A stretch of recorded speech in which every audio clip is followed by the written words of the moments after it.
इसी तरह के वीडियो पाने के लिए एंड जीके क्यूज के लिए सब्सक्राइब करें एंड सपोर्ट करें। धन्यवाद फ्रेंड्स, स्वागत है आपका वर्मा कोचिंग JCERT में। आज लेकर हाजिर हैं क्लास 9 का मैथ है। इसमें हम प्रश्नावली 13.4 का क्वेश्चन नंबर 4 से अध्ययन करेंगे। पहले वीडियो में हमने क्वेश्चन नंबर 1 से 3 तक किया है, आप हमारे प्लेलिस्ट के माध्यम से देख सकते हैं। आइए शुरू करते हैं चौथा क्वेश्चन कि एक गोलाकार गुब्बारे में हवा भरने पर उसकी त्रिज्या 7 से 14 हो जाती है, तो इन दोनों स्थिति में क्या करना है, गुब्बारे का पृष्ठीय क्षेत्रफल निकालना है। ठीक है, यानी मान लेते हैं एक छोटा गुब्बारा है, एक बड़ा गुब्बारा, यानी कि हवा भरने से पहले ये है और हवा भरने के बाद ये है। ठीक है, तो हवा भरने से पहले त्रिज्या 7 सेंटीमीटर हुआ करता था और हवा भरने के बाद 14 हो गया। ठीक है, क्लियर है।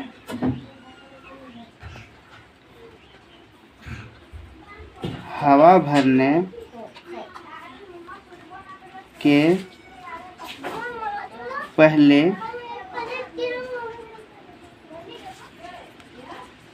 गुब्बारे का पृष्ठीय क्षेत्रफल, हवा भरने से पहले गुब्बारे का पृष्ठीय क्षेत्रफल यानी कि क्षेत्रफल यानी कि एरिया, इसको 2 बार है तो एरिया 1 मान लेते हैं इसको।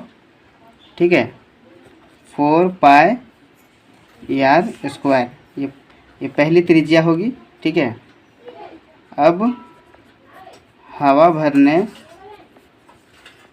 के बाद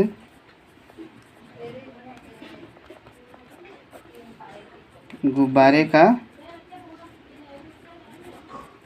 पृष्ठीय क्षेत्रफल, पृष्ठीय क्षेत्रफल क्या हो जाएगा, एरिया 2 इसको मान लेते हैं, यानी 4 पाई आर स्क्वायर, त्रिज्या 2। ठीक है, 2 मान लेते हैं इसको। अभी दोनों में कॉमन लेते हैं। ठीक है, 4 पाई आर स्क्वायर और 4 पाई आर स्क्वायर 2 वाला में। ठीक है, तो ये दोनों में कॉमन लेते हैं, यानी लिखते हैं A1 बाय A2 इस तरह से। तो 4 पाई आर स्क्वायर 1 और 4 पाई आर स्क्वायर 2। ठीक है, तो ये दोनों में क्या कटेगा, 4 4 कटेगा, कॉमन ले लेते हैं तो पाई पाई भी कटेगा और जो बचेगा वो आर स्क्वायर 1 और आर स्क्वायर 2 बचता है। तो दोनों की त्रिज्या क्या थी, एक का तो 7 सेंटीमीटर था तो 7 सेंटीमीटर का स्क्वायर हो जाएगा और दूसरा 14 था सेंटीमीटर, इसका स्क्वायर हो जाएगा। ठीक है, इसका स्क्वायर हो जाएगा तो क्या हो जाएगा, 7 सत्ते 49 सेंटीमीटर और ये दूसरा 14 को करेंगे तो कितना हो जाएगा, ये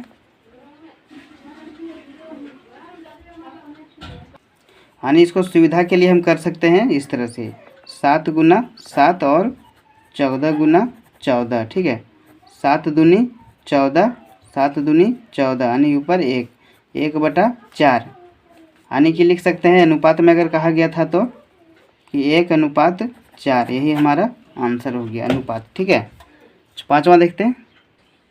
5वां नंबर है कि पीतल से बने एक अर्ध गोलाकार कटोरे का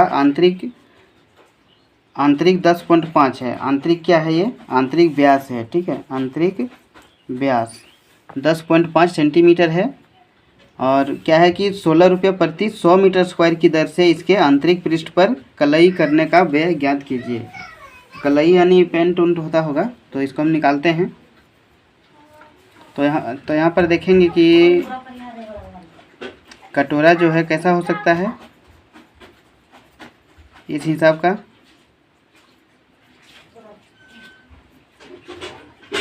ठीक है, इस हिसाब का कटोरा हो सकता है। तो इसका आंतरिक व्यास, जो आंतरिक व्यास है वो क्या है, 10.5 दिया हुआ है। ठीक है, तो लिख देंगे यहाँ हम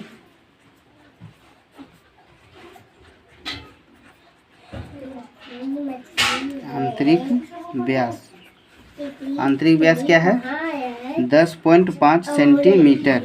अगर इसकी त्रिज्या निकालना चाहे तो क्या हो जाएगा, 10.5/2। ठीक है, इतना हो जाएगा।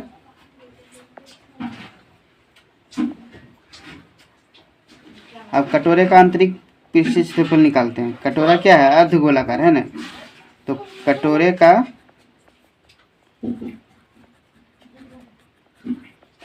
आंतरिक पृष्ठीय क्षेत्रफल, क्या सूत्र हो जाएगा?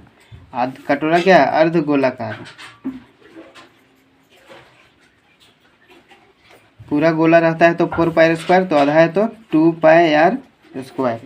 ठीक है, तो आधा है तो 2 का 2 लिखेंगे, पाई का मतलब 22/7 लिखेंगे, आर का मतलब 10.5 गुना 10.5। इसे क्या करते हैं, इसे हटा देते हैं। ठीक है, 10.5/2 है, मैं त्रिज्या यही है ना, मेरा यही लिखना है ना।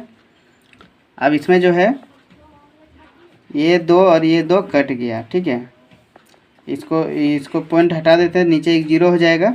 ठीक है, 7 से काटते हैं, 7 एकम 7, 3 बच गया, 35 हो गया, 7 बचे 35, 15, ये 15 हो गया। और कोई काटते हैं इसको, 5 चौका 20 और 5 तिया 15, 2 से काटते हैं, 2 दूनी 4 और 11 दूनी 22, इतना सारा कट चुका है। अब क्या बचा है इसमें, 11 गुना 10.5 गुना 3 बटा ये 2 बचा है। ठीक है, 2 बचा हुआ है। अब इसे हम गुना करेंगे, इसे गुना करेंगे तो क्या आ जाएगा मेरा, और 2 से भाग भी लगाना है। ठीक है, तो 11 तिया 33, 33 को 10.5 से गुना करना है, तो हो जाएगा 173.25। ठीक है, 173.25 सेंटीमीटर स्क्वायर। अब जो है इसमें क्या कहा गया था,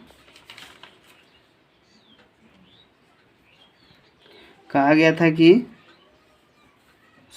16 रुपया प्रति 100 सेंटीमीटर स्क्वायर की दर से कलई करने का।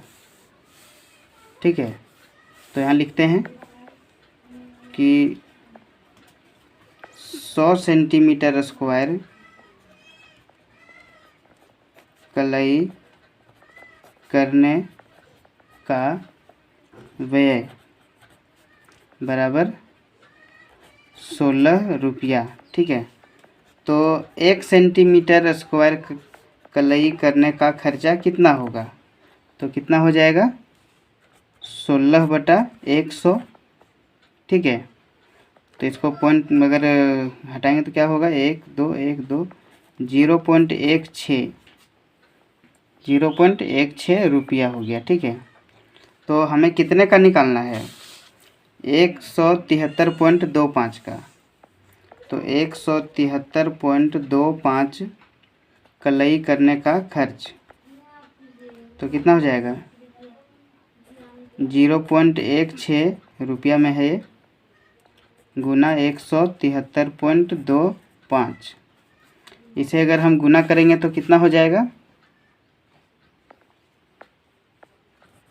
27.72 इतना हो जाएगा। ठीक है, ये आपका आंसर हो गया। आप ये लिखने के बाद ये लिखेंगे। ठीक है, नीचे में हमारा जगह नहीं रहने के कारण दूसरा पेज में बनाया हूँ। अब छठा क्वेश्चन है कि उस गोले की त्रिज्या ज्ञात कीजिए जिसका पृष्ठीय क्षेत्रफल 154 है। यहाँ पर क्या है कि पृष्ठीय क्षेत्रफल हम निकालते थे, अब यहाँ पर पृष्ठीय क्षेत्रफल ऑलरेडी दिया हुआ है। ठीक है,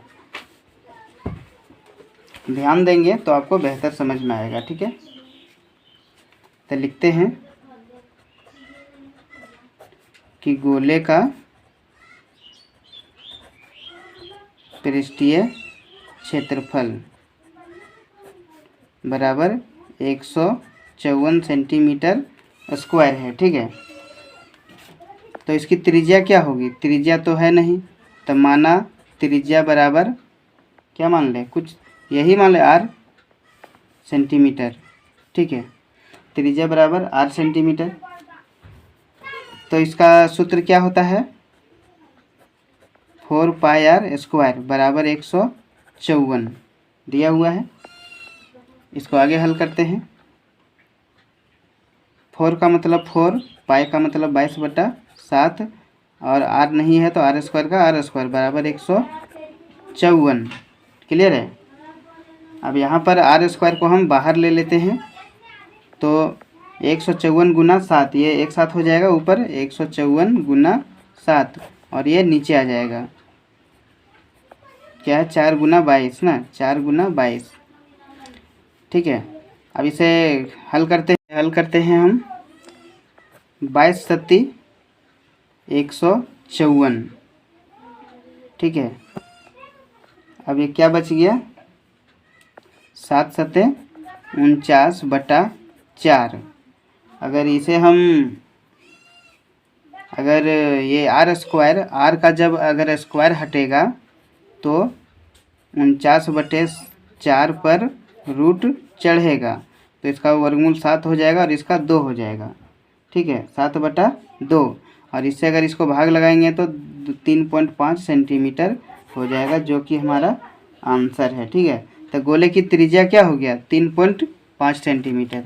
ठीक है, आइए देखते हैं क्वेश्चन नंबर 7 हल करते हैं हम। 22 सत्ती 154। ठीक है। अब ये क्या बच गया, 7 सत्ते 49/4।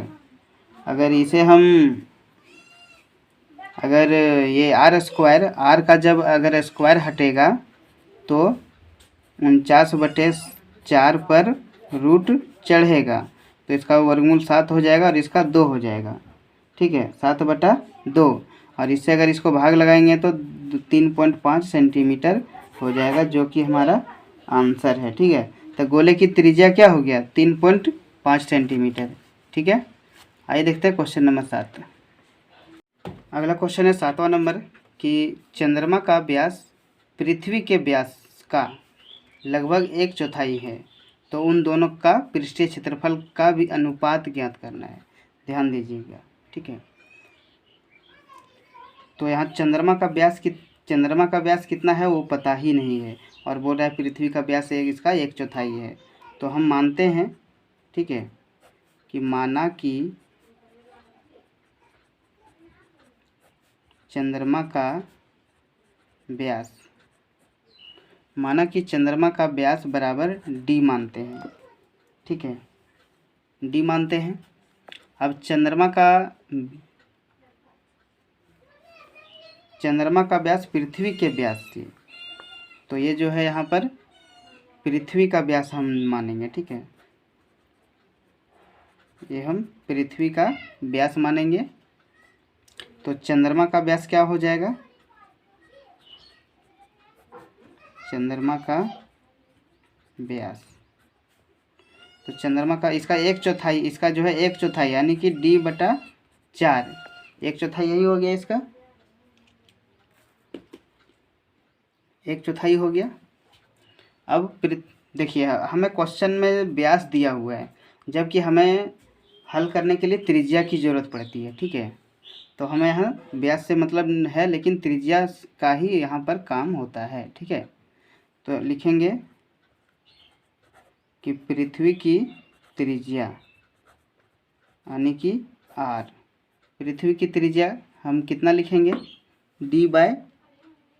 क्या करते हैं इसको, पृथ्वी की त्रिज्या जब व्यास d है तो d को हम 2 से भाग लगाएंगे तो ये पृथ्वी की त्रिज्या हो जाएगा। ठीक है, ये पृथ्वी की त्रिज्या हो गया। अब पृथ्वी का पृष्ठीय क्षेत्रफल निकाल लेंगे हम। पृथ्वी का पृष्ठीय क्षेत्रफल, तो पृथ्वी का है पूरा गोलाकार है ना, तो ये 4πr² हो जाएगा इसका सूत्र। ठीक है, यहाँ पर हम देखेंगे कि 4 का 4 लिखेंगे और पाई का मतलब क्या लिखेंगे, फिलहाल अभी तो पाई ही लिखते हैं क्योंकि हल तो होगा नहीं। r², r मेरा क्या है, पृथ्वी की त्रिज्या d/2 है, ध्यान देंगे d/2 टू है, d/2 है तो इसको हम d/2 लिखेंगे, इसका स्क्वायर हो जाएगा। ठीक है, इसको थोड़ा और हल कर लेते हैं। 4 इंटू d/4 यानी d²/4। ठीक है, इतना हो गया। अब थोड़ा ध्यान देंगे, अब चंद्रमा का त्रिज्या हम निकालते हैं।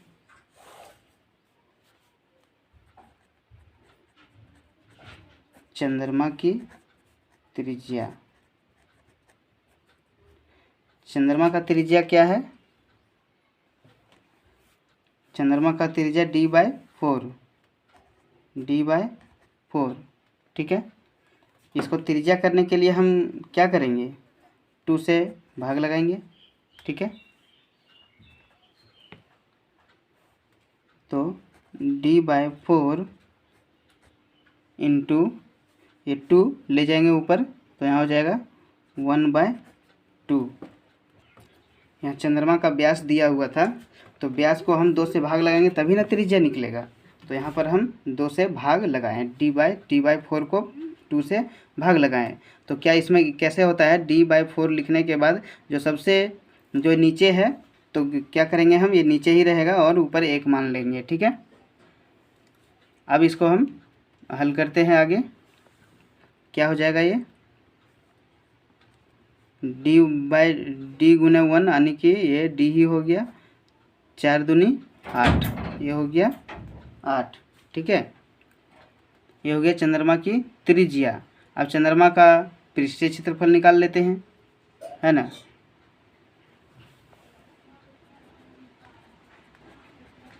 चंद्रमा का पृष्ठीय क्षेत्रफल, तो चंद्रमा का पृष्ठीय क्षेत्रफल, चंद्रमा भी पूरा गोलाकार है तो इसका 4πr², सूत्र यही होगा।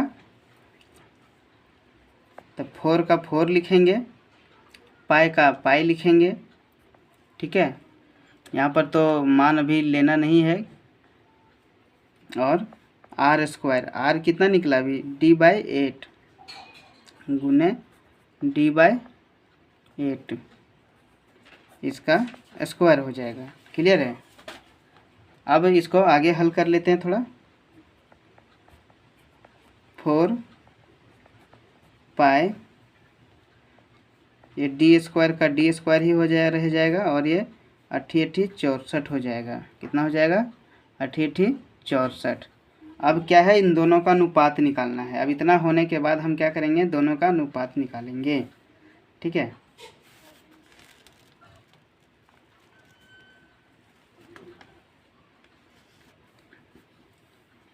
लिखेंगे कि चंद्रमा और पृथ्वी के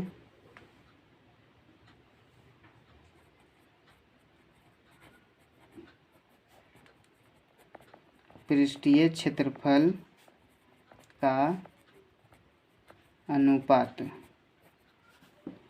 तो इसका अनुपात निकालते हैं जो अभी आया है चंद्रमा और, तो चंद्रमा का कितना है? 4 गुने d²/64। ठीक है, और बट्टा में ले लेंगे हम पृथ्वी का ये रहा, ये चंद्रमा का है तो इसका है 4 इंटू d²/4। ठीक है, यहाँ पर हम 4 को 4 से कट गया। ठीक है, और d² काट दिए। अब क्या बचा हुआ है यहाँ पर? 64 और 4। तो इसको ऊपर नीचे करके लिखेंगे तो ये बेहतर होगा। 4/64 यानी कि 4 एकम 4, 4 क्या हो जाएगा? 4 एकम 4, 4 छक 24 यानी 1/16 यानी कह सकते हैं कि 1:16 इसका आंसर हो गया। क्लियर है? आशा करता हूँ कि आपको बेहतर लगा होगा। आइए देखते हैं अगला क्वेश्चन। 8वां नंबर है कि एक अर्धगोलाकार कटोरा जिसकी जो है 0.25 सेंटीमीटर मोटी स्टील से बना है। इस कटोरे की आंतरिक त्रिज्या 5 सेंटीमीटर है। कटोरे की बाहरी वक्र पृष्ठ क्षेत्रफल ज्ञात कीजिए। तो कटोरा जो है किस तरह का है?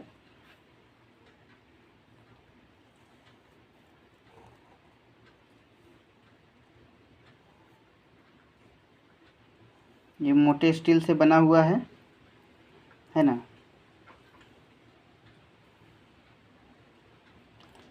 और इसकी त्रिज्या जो है आंतरिक त्रिज्या कह सकते हैं इस तरह से ये 5 सेंटीमीटर दिया हुआ है।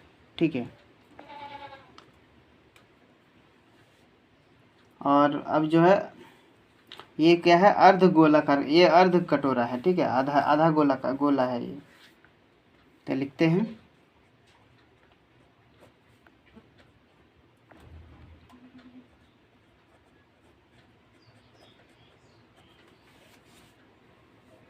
कि अर्ध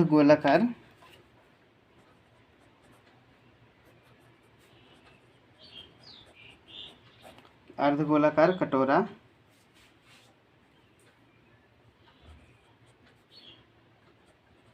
कटोरे की आंतरिक त्रिज्या, ठीक है,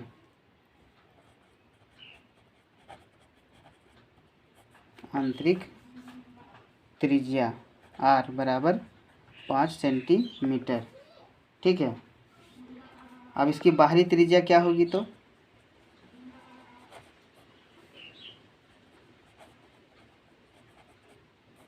इसकी बाहरी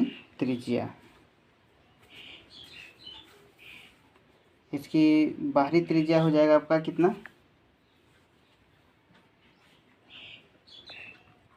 5.25 सेंटीमीटर।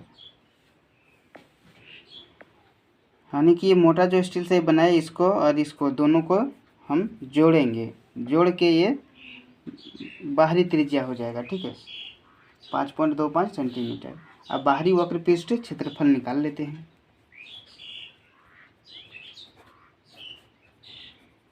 बाहरी वक्र पृष्ठ क्षेत्रफल, यानी कि ये कटोरा कैसा है? आधा है, आधा 4। तो पूरा कटोरा का क्या होता है? 4πr²। लेकिन आधा है तो हम क्या सूत्र लगाएंगे? 2πr²। क्लियर है? अब हम यहाँ 2 लिखते हैं। पाई का मतलब 22/7 लेते हैं। r यानी त्रिज्या मेरा कितना हुआ? टोटल कुल त्रिज्या 5.25। ठीक है। अब इसे अगर हम हल करते हैं, इसे हटाते हैं नीचे, तो इधर 2 अंक है, 2 जीरो बैठेगा। ठीक है। 7 से इसको काटते हैं, 7 एकम 7 और 7 सत्ते 49, 3 बच गया 35, 7 पचे 35।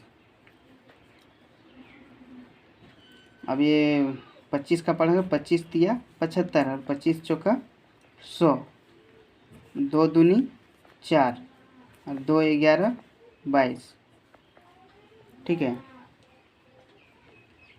अब यहाँ पर क्या बचा हुआ है उसे लिख लेते हैं। ऊपर बचा हुआ है 11 गुना 3 गुना 5.25। नीचे कुछ नहीं है। अब इसी को हम सब गुना कर देंगे। ठीक है, गुना कर देंगे तो क्या आएगा? 173.25 सेंटीमीटर स्क्वायर। ये आपका फाइनल आंसर हो गया। क्लियर है? आखिरी क्वेश्चन है इस चैप्टर का, प्रश्नावली का 9 नंबर। देखते हैं। 9 नंबर है, एक लंबवृत्तीय बेलन त्रिज्या r वाले एक गोले को पूर्णतया घेरे हुए हैं। चित्र दिया हुआ है बुक में, देख सकते हैं आप। ज्ञात कीजिए। क्या क्या ज्ञात करना है हमें? गोले का पृष्ठीय क्षेत्रफल जो हम अभी तक ज्ञात करते आ रहे हैं, बेलन का वक्र पृष्ठीय क्षेत्रफल और ऊपर 1 और 2 के जो निकला क्षेत्रफल उसका अनुपात निकालना है। ठीक है, तो आइए इसको हल करते हैं। सबसे पहले हम देखते हैं गोले का पृष्ठीय क्षेत्रफल। गोले का पृष्ठीय क्षेत्रफल क्या होता है सूत्र? 4 पाई आर स्क्वायर। ठीक है, ये पहला का यही है और दूसरा का बेलन का वक्र पृष्ठीय क्षेत्रफल। बेलन का क्या होता है? 2 पाई आर एच। ठीक है, चूंकि h बराबर r प्लस r बराबर 2r। ठीक है,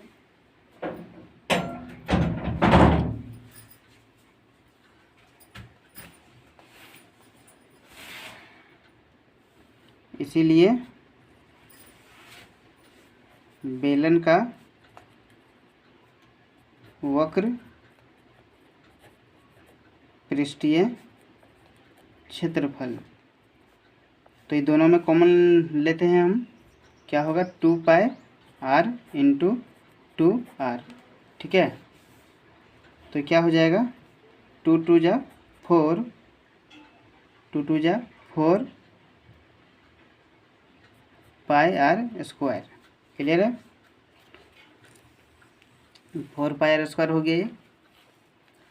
अब जो तीसरा देखते हैं, ये दोनों का हो गया, पहला और दूसरा का। अब तीसरा में क्या कहा गया था कि 1 और 2 में प्राप्त